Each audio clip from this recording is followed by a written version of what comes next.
1년에 여러 번 이자 계산을 하게 되면은 연평균 yiel드는 어떻게 계산해야 되나 그런 얘기입니다. 보통은 2배 그냥 해요. 어떤 식으로 하는가 하면 6개월 만에 $5 받고 또 1년 후에 $105 받는 채권은 이때 yield는 연율화 된 거니까 이거 6개월짜리니까 2분지 y로 해서 하면은 하고 난다 계속 y를 구한 다음에 오케이 그렇게 해서 y를 구하면 y가 이제 우리가 생각하는 우리가 보통 지금까지 써온 거 yield 연율이 된 거죠. 근데 이렇게 하면은 약간의 오차가 있습니다. 그래서 실질 yield는 6개월을 한 단위로 하는 6개월 단위 yield를 구하고 그 다음에 1년치로 변환하는데 이렇게 단순히 2배를 곱해주는 차원이 아니고 1 플러스 이 y의 자승 마이너스 1 뭐 이런 식으로 해야지 조금 더 복리의 효과를 감안하는 yield가 되는 거죠. 이런 것도 이펙티브 yield라고 한다. 여러분 책에는 없지만 만약에 이거는 이렇게 복잡하게 하는데 2배로 이렇게 구해서 그러니까 2분지로 나눈 것을 다시 2배 한 거 이렇게 구해서 10%로 하면 좋을 것 같은데 이펙티브 yield는 정확히 구하면 그게 아니다. 만일 연속 복리법을 한다면 그냥 이렇게 한 번에 구할 수 있어요. 예를 들면 연속 복리법을 한다면 이것을 다 이런 식으로 치환할 수 있겠죠. 1 플러스 y는 2 to the y 이게 왜 2의 y승입니다. 2의 y승 이거는 지금 2의 y승 1 플러스 y는 2의 y승과 비슷하다고 우리 이미 배웠고 그럼 1 플러스 y의 자승은 이것의 자승이니까 2의 y의 자승은 2의 2y 뭐 이런 식이 되는 거죠. 1 플러스 2분의 y는 그래서 이거를 만약에 컨티뉴어스 컴파운드를 한다면 좌변은 그대로 있고 우변은 5 나누기 이거 2의 2분의 y승이 되는 거죠. 근데 이제 분모니까 마이너스가 들어가고 이 전체 자승은 이 전체 자승이니까 이제 2분의 y가 아니고 이제 y가 되는 거죠. 이거는 이렇게 표시가 되는 거. 만약 이거를 이제 요번에는 6개월 단위로 한 yield, 6개월 단위 yield 그것을 x라고 합시다. x. 6개월 단위로 한 yield를 계산한다면 이런 식의 표현이 되는데 이거를 컨티뉴어스 컴파운드로 한다면 다시 이런 식이 되는 거죠. 그래서 이렇게 지금 양쪽의 우변을 보면은 x가 그냥 y의 2배다. x가 y의 2배예요. 그래서 컨티뉴어스 컴파운드를 한다면 이렇게 y를 1년으로 생각해가지고 나누기를 하나 6개월 단위로 해가지고 저속 그냥 곱하기 2를 하나 그렇게 구한다면 곱하기 2를 하나 똑같이 나와요. 컨티뉴어스 컴파운딩이 여러 가지로 체계적이라는 것을 우리가 또 알 수가 있다. 그래서 일관적이다.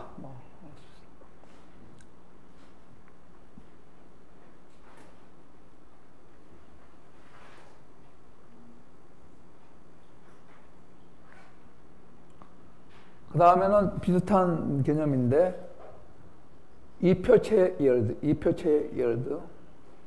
근데 이표체 쿠폰 반드는 지로 쿠폰 반드의 포트폴리오라고 했으니까 결국은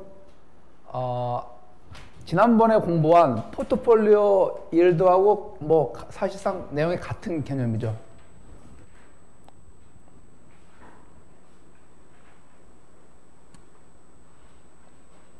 잠깐만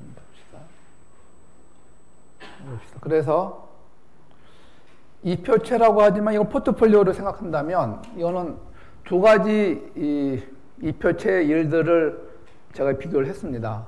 그래서 극단적인 비교를 여러분들이 이해를 쉽게 하기 위해서 극단적인 비교를 했는데 A는 둘 다 2년 만기 채권인데 큐판 반드인데 A는 큐판 레이트가 1%, B는 50%. 그러니까 이제 한마디로 B가 큐판을 굉장히 많이 주는 거예요. A에 비해서. 그리고 그럼 캐시플로우가 이렇게 되겠죠. A는 1, 100일, B는 50, 150. 그리고 그 R1 스팟 레이트 10%, 20% 이래서 이제 차이를 좀 이것도 많이 준 거죠. 그러면 결론적으로 얘기하면 B 채권의 yield는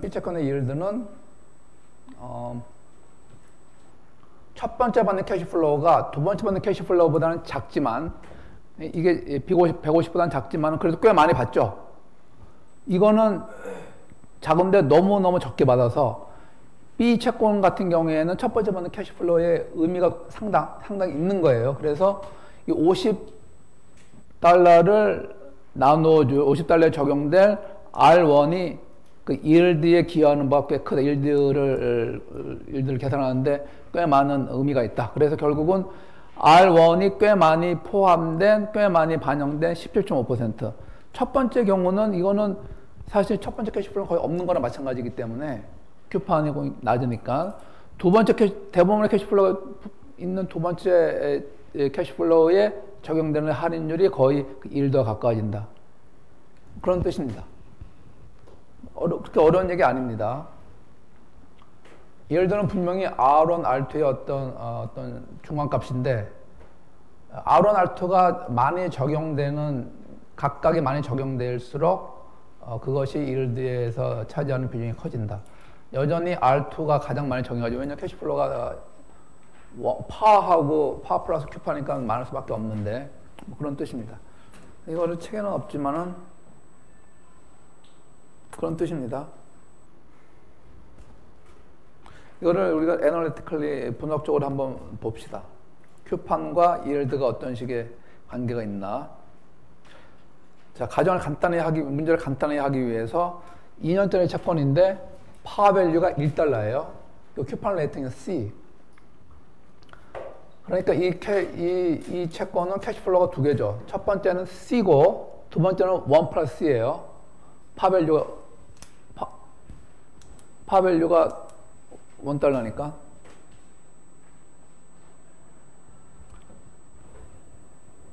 그래서 이제 만약 큐판 레이트가 점점, 아까는 1%, 50% 이렇게 극단적인 경우를 가정했는데 이번에는 연속적으로 1%, 아니 C 큐판 레이트가 C인데 C에서 C 플러스 X로 큐판이 커지면은 이 채권에 어떤 일이 일어나는 거 봅시다. 첫 번째 질문. 이렇게 되면은 캐시플로우가 C 플러스 X가, 큐판이 C 플러스 X가 되면 이 채권은 두 가지 캐시플로우가 있는데 첫 번째 캐시플로우는 C 플러스 X고 두 번째 캐시플로우는 뭐예요?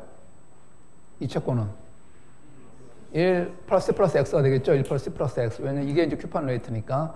그래서 이 C 플러스 X가 첫 번째 큐판이 전체 캐시플로우는 이거예요. 첫 번째 캐시플로우, 두 번째 캐시플로우. 전체 캐시플로우에서 첫 번째 캐시플로우가 차지하는 비율이 이렇게 되겠죠. 이게 이제 커지는 안 커지는 이걸 보면 되는 거예요. 우리가 큐판을 C만 줬다가 큐판을 더 많이 주기로 했어요. 그럼 그렇게 되면은 첫 번째 큐판 값도 커지고 두 번째 큐판 값도 커지게 되니까 전체 캐시플로우는 이렇게 되는데 전체 캐시플로우 중에 첫 번째 큐판은 C 플러스 X다. 이 비중이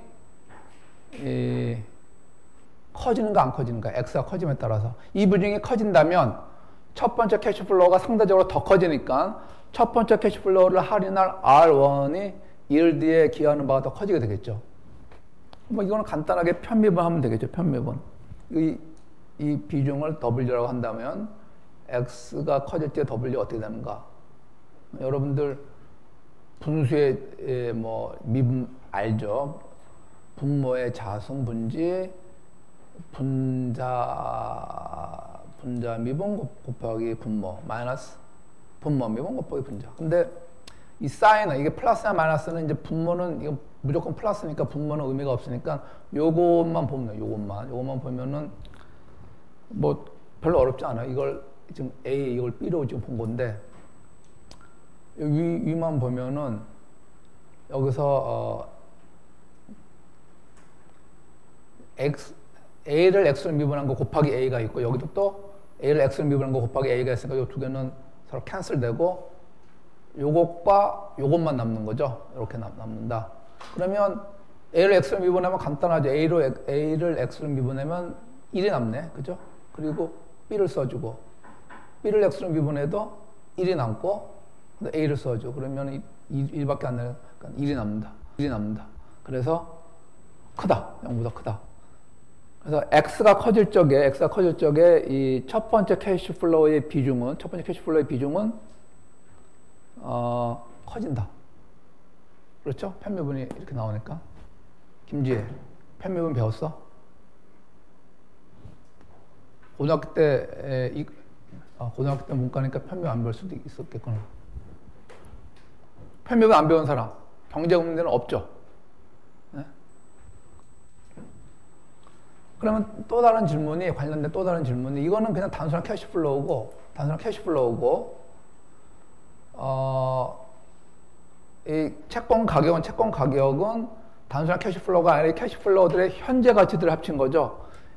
C 플러스 X를 할인한 거, 두 번째 캐시플로우 또 할인한 거, 요것을 합친 거니까, 아까 우리 이것만 봤는데, 프레젠트 밸류의, 전체 채권 가격에서 프레젠트 밸류의 비중도 커질까? 해봤어요. 요번엔 이렇게 해야 되겠죠. 이런 식으로. 비중은 이제 이렇게 되겠죠. 비중은. 첫 번째 캐시플로우의 비중은 그것의 프레젠트 밸류하고 전체 채권 가격이 이렇게 되니까. 그리고 이걸 또 이렇게 A, B를 해서 또 이렇게 하면은 0보다 크게 나오더라. 재밌게도 아까 나온 1에다가 그것의 현재 가치가 나와요. 1이 이제, 현재 가치는 아니구나. 현재 가치는 아니고. 그래서 이런 유사한 식의 시험이 나올 수 있습니다. 뭐 이렇게 시험이기 때문에 이렇게 너무 복잡하게 안 나오겠지만, 이런 것들을 이제 기호를 바꾸고, 방향을 바꾸고, 그래서는 시험이 나올 수 있겠죠.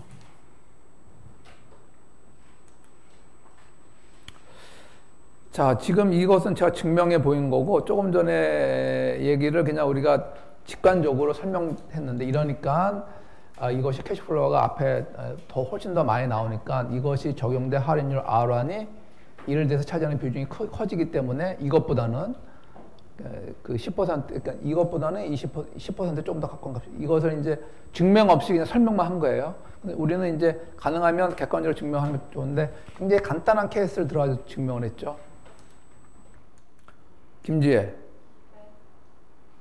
편미분을 잘 모르면 그냥 여기 다른 거는 C 이런 건 다 주어진 거고, C는 상수죠, 상수. X만이 변수죠. 그러니까 이거는 그냥 라운드 말고 그냥 dw, dx로 봐도 돼요. dw, dx는 알지. dy, dx는 알죠. 다른 건 지금 다 상수기 때문에 그냥 처음부터 dw를 하는 게 더 좋았을 것 같네. 지금 보니까 여기 다른 변수는 없으니까. 그렇다 보니까 이제 그래프 4-2가 나오는 겁니다. 여러분 이게 표 4-2로 나와요? 제가 이거 영어로 그때 예전에 영어 수업을 한 적이 있어서 이거를 영어로 다 표시했는데 이런 표가 있죠? 그 표 몇입니까? 4-2예요? 4. 네. 뭐 아무튼. 그래서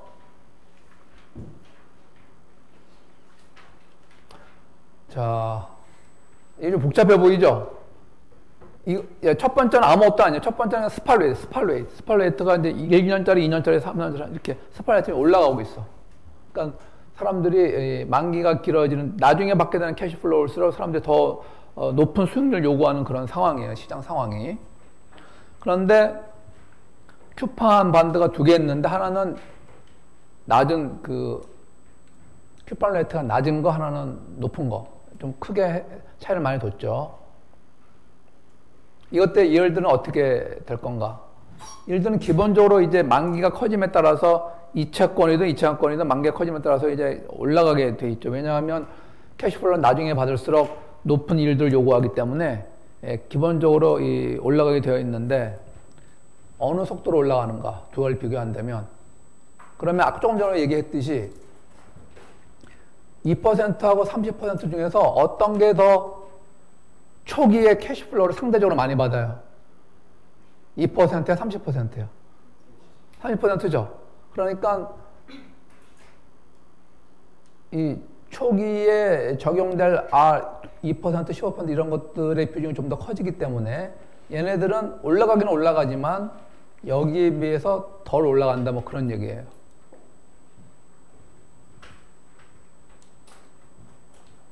조금 전에 했던 거와 그렇게 큰 차이 없어요.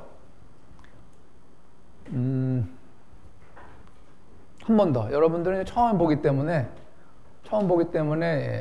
다 생소해. 다 생소하기 때문에 그래서 채권이 좀 이렇게 어렵게 여기는 거예요, 사실은. 근데 지금 제가 첫 번째 수업에서 많이 강조했지만 생각하고 논리적으로 생각하는 것에 의지해서 생각을 해보면 생소하지만 한 두 번, 세 번 이제 보게 되면은 그때는 이제 큰 문제 없습니다. 지금 다 처음 보기 때문에. 생소하지? 응? 예술을 안 했으니까 생소하죠? 예술을 하면 좀 덜 생소합니다. 다시 한번 얘기하면 두 채권이 있는데 이 채권이 이제 동일한 만기일 적에 큐파 그 yiel드가 어떻게 틀려질까? 하나는 저쿠판, 하나는 고쿠판, 저액면이죠. 큐판 레이트가 높고 큐판 레이트가 낮다면 항상 제가 가정하는 것 중에 하나인데 큐판 레이트가 가장 낮으면 어떤 채권이 됩니까? 큐판 레이트가 너무너무 낮아지면 결국 어떤 채권이 돼요? 무입 제로 큐판 반대가 되기 때문에 결국 이거 똑같아요. yiel드가 예를 들면 큐판이 0이라고 한다면 4년짜리는 4년 만에 들어올 캐시플로 하나밖에 없기 때문에 yiel드가 바로 이거밖에 안 되죠. 그러니까 이거는 여기에 굉장히 유사하게 딱 붙어있다 생각하면 돼요. 큐판 레이트가 높으면은 4년 만에 받는 캐시플로뿐만 아니라 그 전에 받는 캐시플로도 꽤 많죠. 30%, $100, 4년짜리 본다면 4년 만에 130, 그리고 매년 30달러씩 받으니까 초기에 1년, 2년, 3년 초기에 받는 캐시플로도 꽤 의미가 있다. 그 초기에 받는 캐시플로들은 다 이 할인율로 할인될 거이기 때문에 이 할인율도 어느 정도 믹스가 돼서 최종적인 yiel드가 나온다.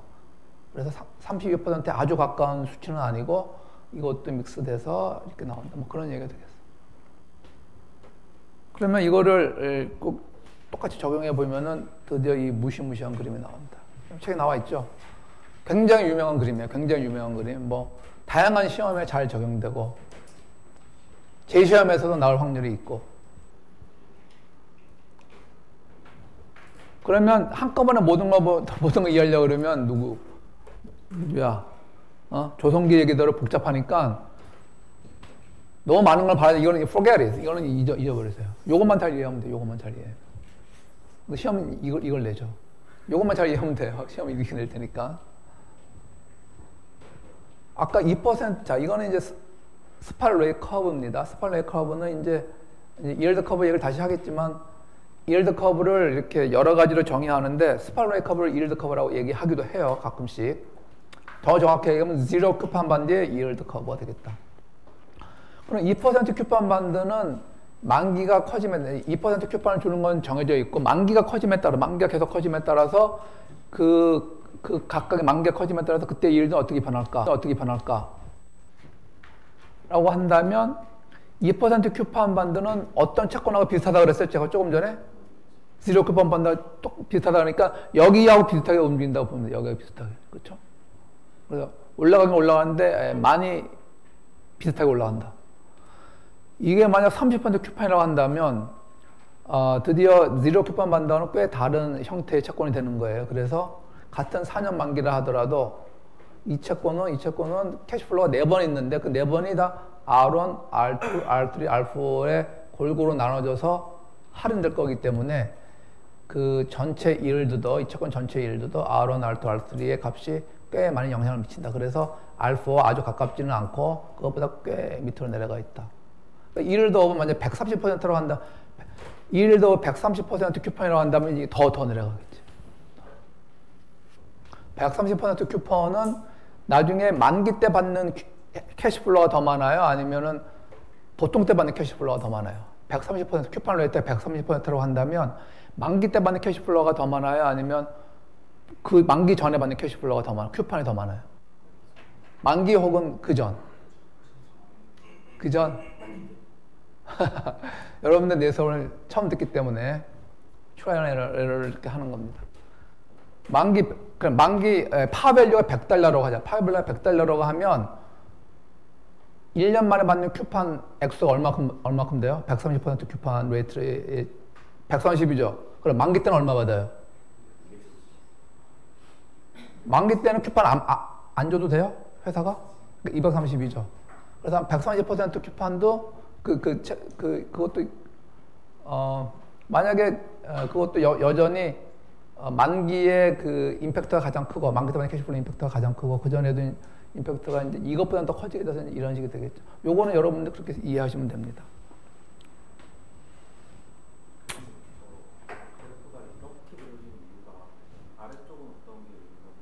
아, 이거 좋은 질문이에요. 좋은 질문. 허영은? 왜 남들은 안 하는 그런 질문을 해? 네가 이제 허영이 많아서 그런 거야. 허영이 많아서. 농담이고 좋은 질문입니다. 왜 요따위 그래프가 나오냐? 그게 그런 질문이죠. 왜 이게 더 정상적일 것 같으면 요따위 그래프가 나오냐 이거예요. 이런 그래프가 나온 적이 있어요. 어떤 데 나왔을까? 책에도 사실 나왔는데. 그러니까 1년짜리 채권 이자율이 채권에 대해서 요구하는 수익률이 장기 채권에 대해서 요구하는 수익률이 더 높아. IMF 때. 여러분들 몇 년생이야? 실례지 미안하지만 90년생? 그럼 IMF 때 소꿉장난하고 막 그랬겠네? 7살?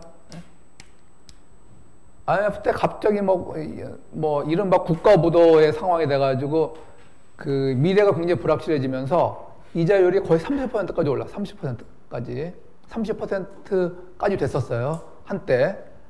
그러니까 돈을 안 빌려주는 거야. 다 망할 것 같으니까.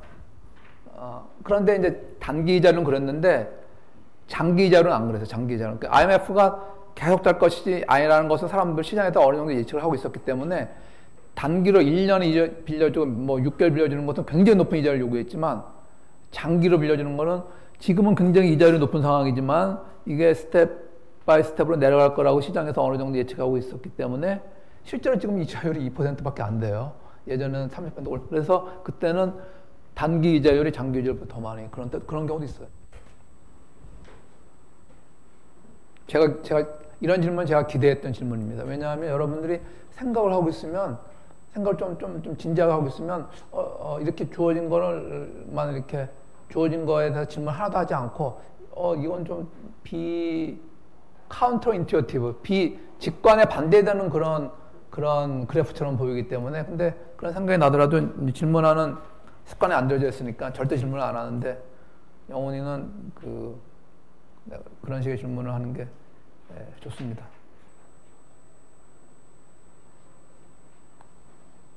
그러면 이런 문제가 나올 수가 있어요. 이런 문제. 생소하지만 그렇게 어려운 문제가 아니다. 지금 이렇게 주어졌어요. 이렇게. 그러니까 yield 커브가 위에 본 것처럼 이렇게 올라가는 상황, 장기에 대해서 또 더 높은 이자율을 점점 요구하는 상황에서 이런 5가지 종류의 채권의 일들 A, B, C, D라고 하자. 그럼 이것들의 크기를 비교할 수 있는가? 비교할 수 있을 수도 있고 비교할 수 없을 수도 있어요. 여기서 한번 Can you tell which is greater than which? 그러니까 정답이 어떤 때는 yes 그러면 이제 어떻게 더 큰지 얘기를 해야 되고 뭐 어떤 거는 yes and no 뭐 그러면 어떤 거는 얘기해 줘 그럼 여러분 한번 보세요. 요거 한번 해볼까? 그렇게 어렵지 않아요, 사실은. 자, 지금 큐판 반드가 몇 개야? 큐판 반드가 세 종류예요. 0, 5, 10. 그리고 한번 여러분들 제가 팁을 주기 전에 한번 해보세요. A, B, C, D 중에 그 상대적인 크기가 어떻게 될 건가? 결론적으로 얘기하면 다 알 수 있어요. 상대적인 크기를 다 알 수 있어. 그래서 팁을 하나 준다면 한꺼번에 뭐 5개 다 비교할 생각하지 말고 같은 큐판 반드인데 만기만 틀리다. 그러면 일단 그걸 비교해 보세요. 그리고 똑같은 만기인데 큐판이 틀리다. 그럼 또 그렇게 비교해 보세요. 그렇게 횡으로 비교해 보면 결국은 다 나온다. 같은 큐판 또 동일한 큐판 받는데 만기만 틀린 경우, 동일한 만기인데 큐판 레이트만 틀린 경우. 자, 두 채권에 분명히 두 개 다른 채권인데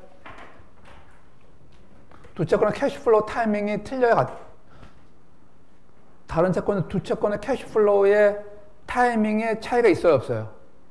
캐시플로우 들어오는 타이밍에 차이가 있어요, 없어요? 그러면 R1은 예를 들면 0.05인가? 뭐 whatever. 그러면 예를 들면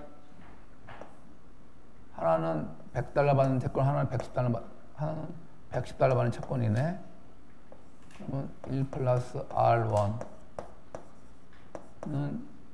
P0가 뭐니? PB. 이건 채권 B. 1 플러스 R1는 PA인가? C. 이렇게 되는 거예요. 채권 가격이 이렇게 되겠죠. B채권은 이렇게 되겠죠. 그러면 이 채권의 yield는 얼마야? 이 채권의 yield는 얼마야? 무이표체 yield가 얼마예요?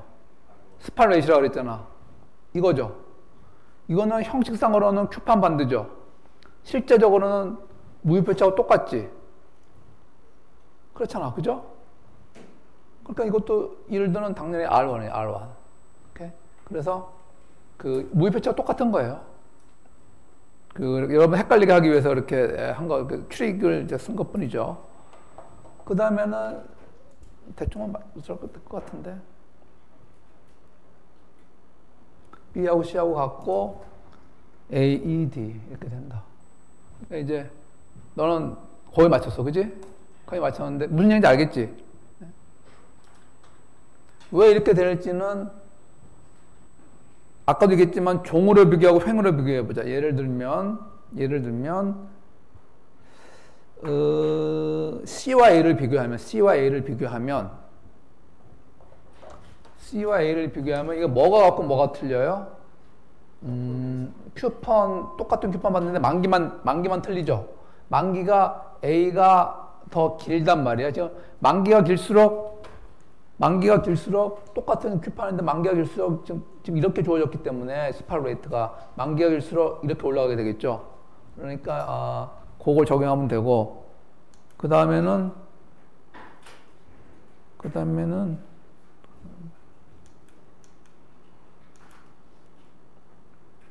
A와 E는 뭐가 틀려요? A와 E는 이거는 똑같은 만기인데 하나는 큐판을 많이 받고 적고, 큐판을 많이 받는 게 초기에 캐시플로우를 많이 주니까 R은 거기에 조금 더 가깝겠다. 그래서 A가 E보다 낮겠죠. 그래서 A가 E보다 낮은 거지. 근데 E하고 D는 또 뭐야? E하고 D는 또 어디는 동일한 큐판 받는데 만기가 틀리네. 올라가고 있잖아 지금. 동일한 큐판 받는데 만기가 길수록 더 레이트가 높은 거네.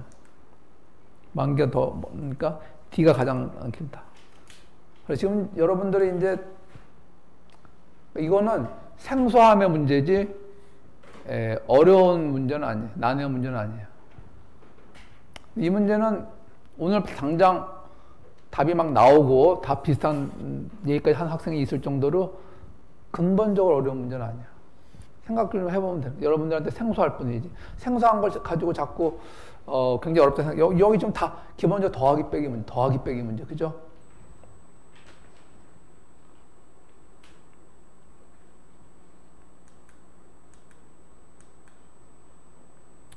그다음에 파워본드의 일드는 뭐 좀 복잡해 보이는데 이거는 우리말로 된 걸로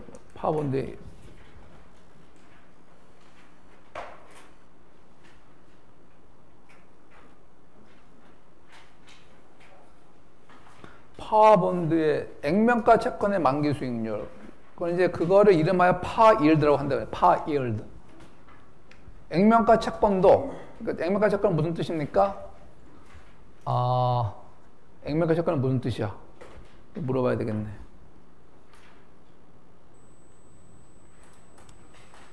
김유송. 액면가 파워번드가 무슨 번드예요? 어떤 반드를 파워번드라고 해요?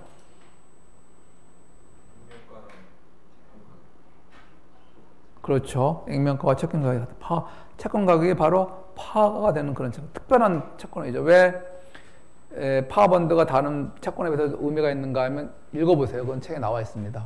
넘어가겠고. 그래서 그런 채권도 yield 계산을 할 수 있는데 그 yield는 바로 그 채권의 쿠폰이 된다. 뭐 그런 얘기입니다. 쿠폰 레이트가 바로 yield가 된다.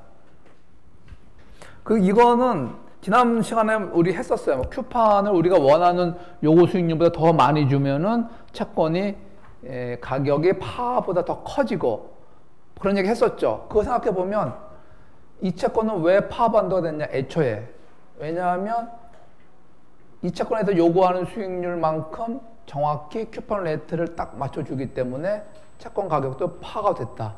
지난번에 그런 비슷한 그런 걸 얘기를 했었는데 예전에 한 걸 다시 본다면 그래서 쿠폰이 시장에서 요구하는 그 채권에서 요구하는 yield보다 더 크거나 작은 경우에 채권의 가격이 파보다 커지는가 작아지는가 이런 얘기를 했었죠. 그래서 만일 계산을 해보니까 이 채권의 가격은 파에다가 이렇게 2년짜리 채권이 이렇게 되는데 결국 만일 쿠폰이 yield보다 더 많이 주는 것을 A라고 한다면 이런 식이 된다. 그래서 A가 만약 0이라면 A가 그러니까 원하는 쿠폰이나 yield나 똑같은 그런 수준이 된다면 이게 다 없어져서 채권의 가격은 파와 같아진다. 그래서 파번도 된다는 것을 지난번에는 또 이렇게 간접적으로 이런 얘기를 했었어요. 간접적으로. 그러나 직관적으로 여러분이 다시 한번 생각해 보면 그 채권에 대해서 요구하는 yield를 정확히 그 채권이 쿠폰 레이트로 보상해 주기 때문에 채권 가격은 페어하게 그 파 값만큼 된다. 라는 것을 우리가 직관적으로 알 수가 있죠. 증명하지 않아도. 자, 그 채권의 그 yield에 관한 얘기입니다. 그래서 여러분들이 지금 약간 좀 좀 힘들 수가 있는 거는 전에 안 배웠던 yield도 뭐 우리 좀 여러 가지 형태를 제가 자꾸 이렇게 질문을 하고 비교를 하니까는 얘기 들으면 또 아는 것 같은데 또 여러분 혼자 홀로 남으면 또 잘 알 수 없을 것 같은 생각이 들어서 결국은 책을 열심히 읽어보세요. 책 열심히 읽어봐서 여러분을 이러한 그 머티리얼과 스스로 친숙하게 만드는 수밖에 없습니다.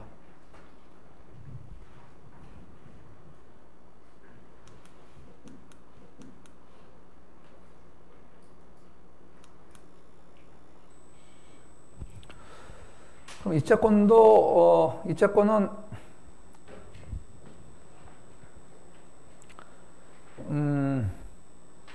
아까하고 어떤 게 다른가 하면 아까는 쿠폰 레이트가 2%로 정해진 그런 채권들이 우리 이제 파반드에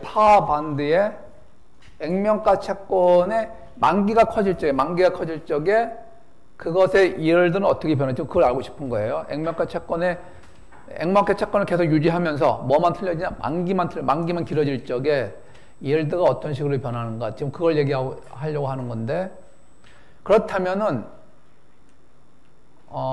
이 채권은 만기가 길어지면서 또 뭐도 변해야 될까? 자, 질문이 좀 어려워 보이지만 일단 한 번 더 질문 한번 해볼게요. 이 채권은 파반드는 다른 것에 대한 제한은 하나도 없고 유일한 조건이 채권의 가격이 바로 파밸류인 채권이에요. 그런데 그 채권이 만기만 점점 커진다는 얘기는 만기가 커짐에 따라서 분명히 이 채권은 만기만 커지는 게 아니라 뭐도 달라질 거다. 뭐도 달라질까? 파번드를 유지하기 위해서는. 조금 너무 어드밴스된 질문인 것 같지만. 그렇죠.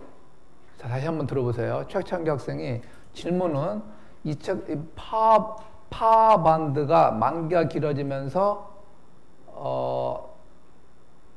제 질문은 이 파반드는 만기가 길어지면서 만기만 길어질 뿐 아니라 또 어떤 것이 함께 변동할까 그런 질문을 했어요. 그러면 파워펀드의 특징이 항상 채권의 가격이 파야, 파. 그 얘기는 만기가 길어지더라도 만기가 길어지면은 그 서로 다른 타이밍에 대해서 사람들이 요구하는 이자율이 수익률이 보통 똑같아야 하면 달라져요. 달라지죠. 달라지는데 그러니까 파워펀드의 만기가 길어지면 새로운 1년 후의 캐시플로우 또 다른 1년에 만기가 길어지면서 자꾸 더 1년 후에 더 미래의 캐시플로우가 자꾸 생기는데 그 캐시플로우에 대해서 사람들이 요구하는 수익률이 달라진단 말이야. 달라지는데 여전히 그 채권의 가격은 파야. 그래서 얘기는 달라지는 수익률만큼 그 채권의 쿠폰 레이트가 잘 변해서 정확히 프라이스는 파라는 그 값을 유지해야 된다는 얘기죠. 이거 책을 쓸 때 그렇게 정확히 안 썼는데 다시 쓰게 되면 그 얘기를 확실히 해야 되겠다. 그래서 이 파워펀드는 조금 전에 이 그래프와 약간 틀리다. 이 그래프들은 여러분들 이 그래프들은 2%라는 쿠폰 레이트가 유지되는 상황에서 만기만 커지는 경우였어요. 만기만. 그러나 지금 파워펀드는 만기가 분명히 장단기 이자율이 이렇게 서로 요구하는 수익률이 틀리는데 여전히 만기가 커짐에 따라서 파워펀드를 유지하려면 막 이렇게 쿠폰 레이트가 만기가 길어짐에 따라서 이자율 수익률이 높아지면 쿠폰 레이트는 높아지고 그 반대가 되면 또 이렇게 예를 들면 스팟 레이트가 이렇게 됐다가 이렇게 됐다가 뭐 이렇게 이런저런 이렇게 될 수도 있으면은 아주 파워펀드의 만기가 길어짐에 따라 쿠폰 레이트는 변화무쌍해지겠죠. 그러나 이제 이 책에서는 그렇게 변화무쌍한 경우는 아니고 굉장히 심플한 경우를 우리가 그러니까 이자율이 만기가 커짐에 따라서 사람들이 요구하는 요구 수익률이 다 이렇게 점점 커지는 경우니까 분명히 파워펀드를 유지하기 위해서 조금 만기가 길어짐에 따라서 조금씩 더 많은 쿠폰을 줘서 투자자들 그 욕구를 충족시켜야지 파라는 값을 유지하게 되겠죠. 그래서 결국 이게 쿠폰 레이트예요. 파워펀드는 파워펀드의 이일드를 액면 수익률이라고 하는데 파워펀드의 이 이일드가 커진다는 얘기는 쿠폰 레이트가 커진다는 얘기죠. 그래서 이런 것에 대한 질문은 채권 관련해서도 조금 어려운 질문에 속할 수가 있다. 여러분들이 정확히 상황을 파악해야 돼요. 그래서 제가 시험을 낸다면 여기서도 낼 수 있지만 밖에 나가서 외부 시험을 낸다면 이런 것을 낼 것 같아요. 예전에 아주 예전에 2000년대 초반에 이거 녹화하는 게 외부에서 시험을 낸 적이 있었는데 이거는 뭐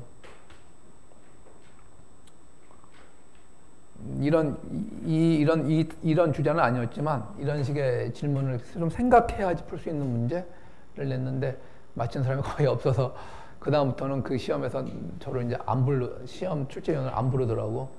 그 수험생들이 그 민원이 빗발쳤는지 안 부르더라고.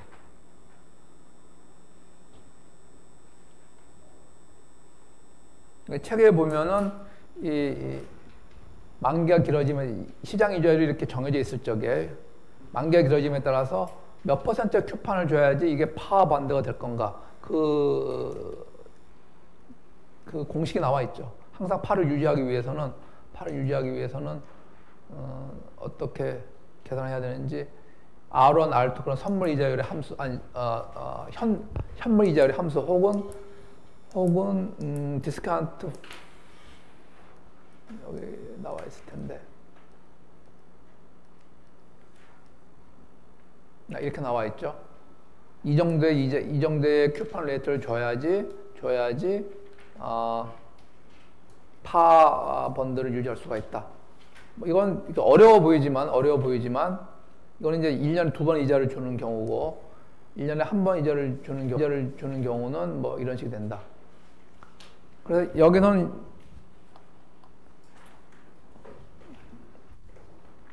채권의 파가 되기 위해서, 채권의 가격이 파가 되기 위해서 쿠폰 레이트를 정확히 얼마 줘야 되는가? 그래서 이거 풀어본 거예요. 뭐 방정식 하나에 미지수 하나니까 이거는 각 캐시플로우들을 현재 가치화하는 거. 이거를 RT로 나눌 수도 있고 할인 요소 디스카운트 팩터로 곱할 수도 있다고 지난번에 배웠죠, 예전에. 그래서 이거는 디스카운트 팩터를 사용해서 이 정도 줘야 된다는 얘기가 나온 거고, 만약 문제가 여기에 문제가 나온다 그러면 이건 책에 있는 거니까 오픈북으로 할 거니까 이렇게는 안 나오고, 이거를 이제 1 나누기 1 플러스 RT 뭐 이렇게 나오겠죠. 그러면 RT의 T승 뭐 이렇게 나오겠죠. 전체 T승. 그래서 그것의 함수로 나오겠죠. 1 플러스, 이것을 이제 1 플러스 RT의 전체 T승 이렇게 하면은 굉장히 복잡해지니까 그냥 간단하게 T승의 승을 없애버리고 DT 이렇게 디스카운트 팩터를 이용해서 구해봤습니다. 자, 그러면 이제 yield에 대한 거의 가장 어려운 관문을 지난 겁니다.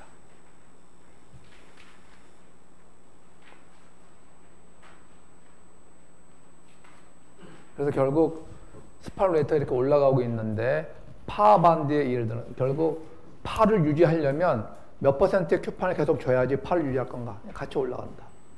이것을 알 수가 있습니다. 그러니 이게 이 만기 때마다 각 만기마다 큐판 레이트가 서로 틀리겠죠. 그러면 아까 갔던 곡선하고 보면 막 그것을 막 이렇게 크로스 하겠지. 예를 들면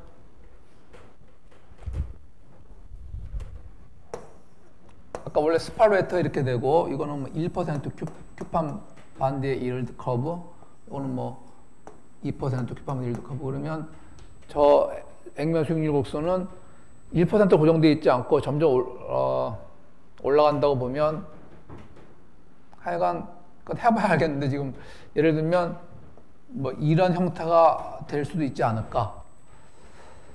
그거는 이제 사실 계산을 정확하게 이제 캘큘레이션 해봐야 되는데, 아무튼 이거는 큐폰 레이트가 정해져 있는 거고, 저거는 큐폰 레이트가 정해져 있지 않고 단지 파워번드를 유지하기 위한 큐폰 레이트 몇 퍼센트냐. 그게 어떤 때는 1%, 어떤 때는 2% 되고 그런다면은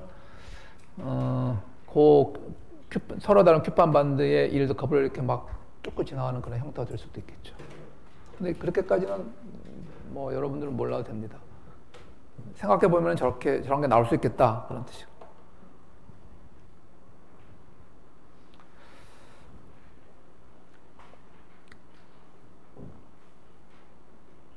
그 다음에 yield curve. yield curve가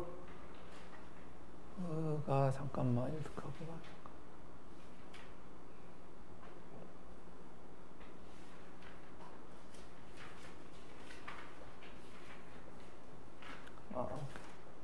yield curve에 두 가지 의미가 있습니다.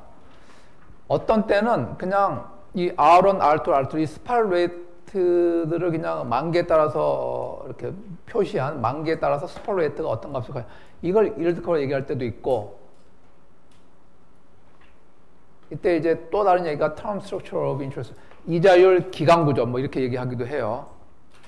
어떤 때는 우리가 지난번 뉴욕 타임스에서 봤지만, 미국 정부가 발행한 서로 다른 큐판 반드, 서로 다른 만기의 채권들의 yield, 어떤 특정 주체가 발행한, 특히 이제 관심 있는 건 이제 정부가 발행한 채권, 정부가 발행한 서로 다른 만기 채권들의 yield를 보고 yield curve 얘기하기도 하는데, 그거는 문맥에 따라서 여러분들이 금방 구분이 되는 거니까, 단지 그렇게 두 개가 같이 쓰인다는 것을 여러분들 참고로 알아두시면 됩니다. 그러면 yield curve라는 것이 아까 여러분 맨 처음에 봤던 이런 거요, 이런 거. yield curve.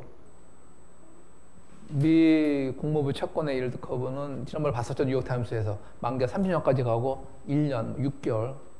그거는 어떻게 보여지는가 하면, 시장에서는 사실 채권이 거래되기 때문에 채권 가격이 먼저 이렇게 자동적으로 나와. 채권 가격을 이용해서 구한다.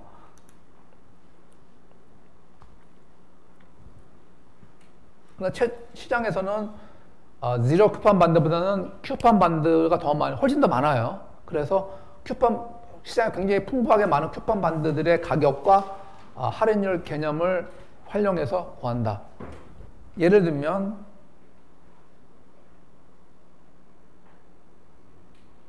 저는 이제 파 반드만 대상으로 한번 해본 거예요. 근데 파 반드일 필요는 없어요. 이게 꼭 100달러가 아니라 어떤 채권 가격이 103달러인 채권도 상관없습니다. 1년 만기 채권인데 쿠폰 레이트 5%. 그러니까 이거는 사실상 무이표주와 같은 거예요. 그러나 아무튼 그런 채권이 있다고 하는데 그 채권에 받을 캐시플로우, 그 채권의 캐시플로우로부터 캐시플로우와 현재 가치로부터 가격으로부터 이제 스팔레 R1이 나오겠죠. 다음에 이제 2년 만기 채권 경우, 2년 만기 채권 저는 이제 파반드를 이제 주목해서 파반드 같은 경우에는 6% 쿠폰 반드인데 6%는 6달러는 R1으로 할인하고 106달러는 R2로 할인해야 되니까 그래서 R2가 이제 아직 모르는 숫자죠. 우리 R1만 조금 전에 구했으니까 그러니까 이 경우에서 이제 요걸 이제 구할 수 있는 거죠. 또 마찬가지로 3년짜리 채권 이러면 7%, 그러니까 3년짜리 파번드더라. 그러면 R1, R2 구했으니까 이제는 이 관계로부터 R3를 구했어. 이런 식으로 쿠폰 반드로부터 스팔레이트를 1, 2, 3 이렇게 하나씩 다 구할 수 있다. 두 번째. 그래서 수익률 곡선이 사실은 기본적으로는 이렇게 많이 이렇게 위로 만기가 커질수록 yiel드가 올라가는 형태가 많이 띄지만 예전에 IMF처럼 단기 IMF 때 이랬죠. 이런 경우도 가끔 나올 수 있고 거의 변화 없는. 일본 같은 경우에 장단기 이자율이 거의 0%에 가까운. 그러니까 시기에 따라 이렇게 서로 다른 형태의 yiel드가 나올 수 있다. 물론 이 경우가 가장 일반적이다. 굉장히 쉬운 질문. 그러면 왜 yield curve가 upward slope, right upward slope 이렇게 만기가 길어지면서 이렇게 올라가는가? 왜냐하면 이렇기 때문에 아주 간단한 시험 문제도 이렇게 나올 수 있습니다. 시험 문제 이런 거 다 100점 맞아야죠. yield도 좋아요. 근데 그거보다 더 원초적인 단어. 예? return. 수익률. 오케이? 여러분, 요구 수익률이죠. 요거 required return. 근데 여기서 인베스터들은 더 높은 수익률을 요구한다. 어떠한 채권에 대해서 여기는 뭐가 될 것 같아요? 여기는 첫 번째 단어는 뭐? long. 두 번째 단어는 머치로 T 있어요. 머치로 T야. T bonds니까 T 있어야 되겠죠. 여기 long은 1% 부족해. long은 1% 부족해. 롱텀 그런 식으로 하이픈 있는 그런 단어 말고 한 단어. 뭐 누가 그랬어 지금 조금 전에? longer. 지금 다 비교급으로 쓰고 있잖아. higher, longer 이렇게 하지 말이 되죠. 더 긴 만기가 더 긴 채권에 대해서 더 높은 수익률을 요구한다. 그렇기 때문에 보통 이제 장기 이자율이 yield가 단기 이자율보다 높다. 그러므로 yield가 1%포인트 변했다. yield가 정확히 1%포인트 변했는데 그 결과는 서로 다른 장단기 채권의 가격 변화에 서로 다른 값을 장단기 채권에 있어서 똑같은 yield 변화가 1%포인트 변했지만 채권의 가격 변화는 굉장히 다르다. 그러니까 만기 10년의 채권과 만기 1일의 채권, 하루 있으면 만기가 되는 채권은 yield가 아무리 변해, 요구수익이 아무리 변해도 거의 임팩트가 없어요. 하루 동안에. 그러나 이제 만기 100년의 채권, 그러면은 1년에 1%포인트 변하면은 그게 100승을 해야 되니까 얼마나 크게 변하겠어요? 그런 뜻입니다. 그래서 장기일수록 똑같은 yield가 사람들 요구수익률이 변할 적에 프라이스 변화의 그 크기가 너무 커지기 때문에 위험한 거죠, 사람들한테. 그래서 장기 채권에 대해서는 사람들이 더 높은 이자를, 프리미엄을, 리스크 프리미엄을 요구하기 때문에 더 높은 리턴을 요구해야 된다. 프리미엄은, 내가 생각하고 쓴 건 아니었지만 정확히 리스크 프리미엄. 그러니까 하이 리스크, 하이 리턴 하는 그 개념이 알기 때문에 나온 말입니다. 그래서 하여튼 다양한 형태의 곡선, 이건 일반적으로는 이런 형태다. 조금 전에 이유 때문에. 그러나 다양한 형태의 곡선이 나올 수, 왜 다양한 형태의 곡선이 나올 수 있는가 하면 여러 가지 가설이 있어요. 가설. 첫 번째 가설은 가장 유명한 가설인데 이걸 영어로 쓰면은 여기 항상 S가 붙어요. S가. 그거는 이제 미국 사람 아니면 잘 모르지. 네이티브 스피커 아니면. 그 영어로 증권회사를 뭐라 그래요? Securities Company라고 그러죠.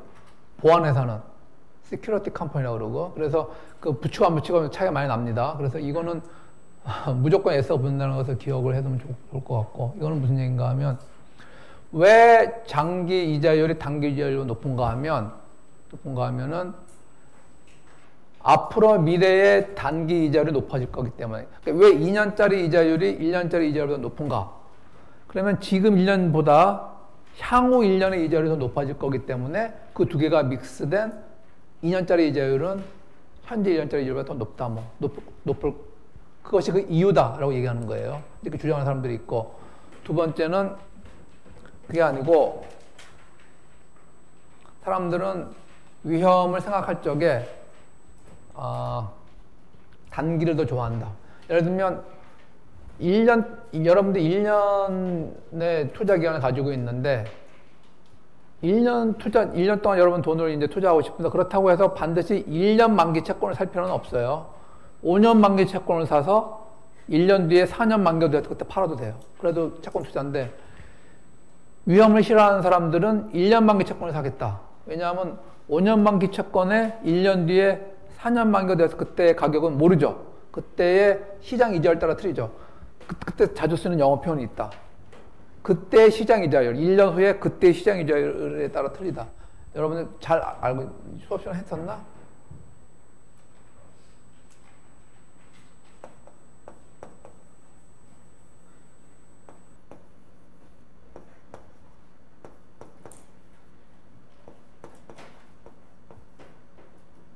그때에 굳이 붙인다면 대인을 쓰게 하고